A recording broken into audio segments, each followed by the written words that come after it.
Welcome to the deep dive. Today, we're embarking on a really heartwarming deep dive, actually. We're exploring how one simple topic can unlock, a whole wealth of confident, engaging English conversation. We're looking at a resource called Friendly Chats, Pet Stories, and English Vocabulary. And our mission today is basically to pull out the most important insights, not just what words to use when talking about our pets, but really how to weave those words into stories that connect, that build genuine rapport. So whether you're looking to maybe make new friends in a new country or charm a colleague or just enrich your daily chats, mastering the art of sharing pet stories is, well, it's an invaluable social skill. It's kind of a shortcut to connection, and we're going to show you how. Yeah, and what's really fascinating about this particular approach is, I think, its understanding of human nature. The real nugget here is recognizing how these pet stories act as a kind of emotional master key to unlock conversation. It's not just about memorizing vocabulary lists, it's about tapping into something universal, a common ground, that shared affection for animals. It often bypasses all that awkward small talk. It fosters empathy much quicker than almost any other topic, really. You reveal a genuine part of yourself, and that sort of invites a similar openness from others. Absolutely. So, okay, how do we actually begin? This guide, it highlights the perfect starting point, just casual, everyday conversations. Imagine like walking into a friend's home, the kettle's just boiled, the dog's curled up somewhere warm, or maybe you're at a park, right? And someone's cat is just meticulously grooming itself on a bench in the sun. It's in these kinds of relaxed, unpressured moments that the most genuine discussions about pets naturally happen. It creates the ideal sort of low-stakes environment to practice expressing yourself in English. You're not facing an interview panel. You're just sharing a little piece of your life. And that scenario is absolutely key.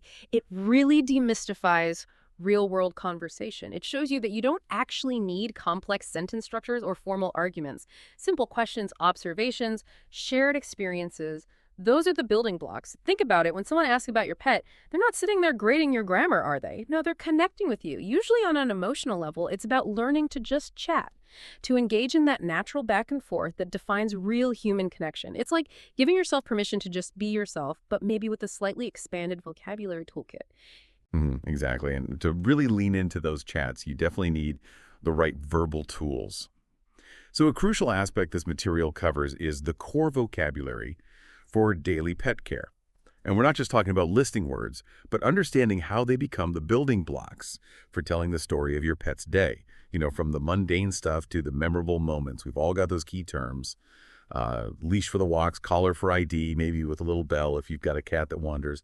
Then there's groom, whether that's brushing out a dog's coat or, the cat's endless self-care. And the big one, the vet visit, which often comes with its own little story. And of course, the constant cycle of feeding and walking. Right. And what's particularly insightful there is how these words immediately ground your conversation in, well, concrete actions and needs. When you talk about a feeding routine or a recent vet visit, you're not just throwing out a word, you're sharing a tangible part of your daily life. These aren't abstract ideas, they're actions. They evoke images, emotions. For example, explaining your cat's specific feeding routine. Maybe they only eat from that bowl at that exact time, or demand water from the tap. That immediately tells a little story about their personality and your bond. And that's precisely how genuine connections are formed, isn't it? It's the difference between saying, I have a dog, and saying, oh, I took my dog for a walk this morning, but his leash got tangled when he tried to chase a squirrel. See? The second one paints a picture. Exactly. Yeah. It brings it to life. And beyond just the practical care stuff, this guy does a brilliant job showing how to describe our pets, really bringing their unique personalities out. It's not enough to say, my cat is fed, right? You want to convey that she's, I don't know, a fluffy, curious explorer. So we pick up adjectives like playful, which perfectly captures, say, a puppy's energy, or obedient for that well-trained dog who always comes when called. Then there's fluffy. We all love a fluffy pet. Energetic for the ones who never seem to run out of steam.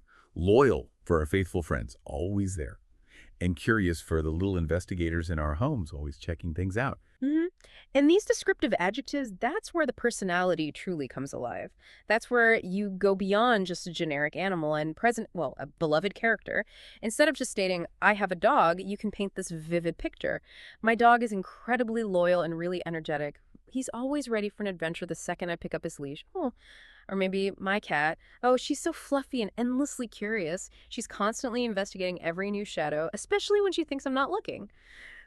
See how that immediately creates a mental image for your listener? It makes your stories much more engaging, much more personal. It's really about creating that emotional connection through words, letting others step into your world for a moment. Understand the unique relationship you share. Think about it, a simple black cat versus a sleek, mysterious cat who's curious about every noise. It gives Yeah. the cat a story, a persona. Yeah, definitely. And this brings us to a really interesting aspect. How do we actually talk about the deep emotional bond we have with our pets? It's often the most heartfelt part of these conversations, isn't it?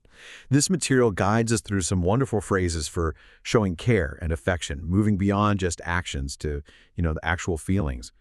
It mentions words like cuddle, like, I love cuddling my dog on the sofa every evening. Simple, but effective. But it also encourages describing their nature affectionately, like saying, she's so playful, or he's incredibly friendly with everyone. These aren't just descriptions, they're really expressions of genuine love, deep bonds. How do we help someone, convey that genuine affection without sounding maybe overly sentimental or cliched? That's a fantastic point. It touches on the vulnerability of the authenticity this topic allows for. If we connect this to the bigger picture, these phrases aren't just about pets. They're about expressing a profound, deeply human emotion, building empathy. When you use language to convey affection for an animal, maybe the joy of a puppy's playful silliness or the comfort of a cat cuddling on your lap, you're sharing a universal experience. It's relatable. It allows you to connect on a much more personal level with others who understand that unique, unconditional bond. It's about sharing a loving side of yourself, which, in turn, often encourages others to share theirs too. And think about the subtle ways we show affection, a special tone of voice, a particular treat, a game they love, being able to articulate these little nuances like, he nuzzles into my hand when he wants a treat, or she purrs so loudly when I scratch just behind her ears, makes the affection incredibly tangible, relatable. It moves beyond just saying, I love my pet, to showing how through these specific, heartfelt interactions. Right, those little details make all the difference. And it's not just about sharing your stories either. It's about mastering the conversational flow. How to share your own anecdotes, yes, but also, crucially, how to ask about other people's pets. This material models that natural back and forth really well. It suggests polite, friendly questions that keep the conversation engaging, reciprocal. So instead of a very direct, do you have a pet? Which can feel a bit blunt sometimes, it leans towards invitations like, does your cat like toys, or is she more of a napper? Or maybe, what's your dog's typical routine like on a weekend? These aren't just questions. They feel like open doors, inviting others to share their own experiences. Exactly. And this brings up an important point for you, the listener. How do you keep a conversation going without it feeling like, an interrogation? The material highlights the really crucial role of the present simple tense here, using it to discuss habits and routines, for example. I walk my dog every evening around the park, or my cat usually sleeps in the weirdest places, but she loves chasing laser pointers. Mm. This grammatical structure is just incredibly useful for describing consistent behaviors, daily life stuff. It allows for detailed yet easy to follow stories about your pet. It provides a natural framework for sharing common activities, and this is key. It invites the other person to share their regular pet activities too. So if you say, my dog gets a special treat after his morning walk, the other person might jump in with, oh, really? My cat demands her wet food at exactly 5 p.m., otherwise she starts meowing like crazy. Right. It creates that natural bridge for shared experiences. It transforms the conversation into a genuine exchange, not just a Q&A. It's like you're building a narrative together, one routine at a time. Yeah, building it together. I like that. So, okay, we've gathered all these great words, these descriptive phrases, these conversational prompts. Now what? To sort of wrap up its learning goals, this resource includes a really fantastic element, a mini speaking challenge. It encourages you, the listener, right then and there, to describe your own pet, or maybe a friend's pet, using all the new words and phrases you've just encountered. It's a direct, practical call to action. It transforms that passive learning into immediate active application.